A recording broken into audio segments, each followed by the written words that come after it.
Today, I put the finishing touches on the preview and sent it off to my composer. And then I cut together the opening scene, beginning with the upside-down shot of the cross that pans out and flips as Maureen walks by. When filming this, we did it all in one shot, but then we went back and got different angles of the action in the kitchen, and it's a good thing that we did, too. As the camera follows Maureen into the kitchen, everything is perfectly in focus. But for some reason, as soon as she turned on the water, it got a little bit out of focus and had to refocus. So I cut to the reverse angle that I got filming from out of her pantry. That fixed the out of focus problem, and it was also a way of using that creepy shot from the pantry that I feel will add a lot to the atmosphere.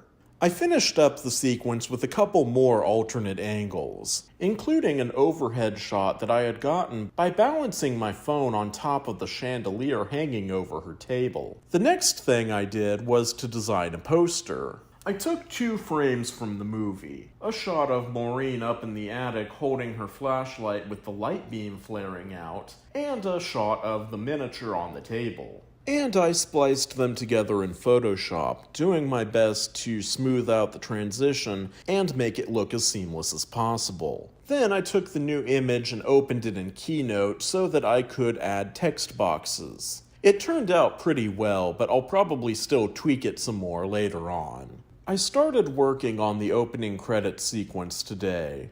The scene begins with Maureen pulling down the attic staircase and climbing up into the attic. Then, once she sees the miniature, I cut to various pan-around shots of the miniature, giving a good detailed look at it. Then I started adding titles over the sequence, experimenting with all the cool effects in Final Cut Pro. Some of the shots looked really good, particularly the ones that I had gotten with a stationary camera and a turntable, but other shots were much too shaky to use. So I was going to have to do some refilming. Even the turntable shots should probably be refilmed because I got those in my workshop at my house rather than up in the attic of my sister's house. So the backgrounds weren't really right. I used a radial blur and some lighting effects to try and disguise that fact, but I should probably refilm it anyway. But even so, the concept is good, and it's starting to come together.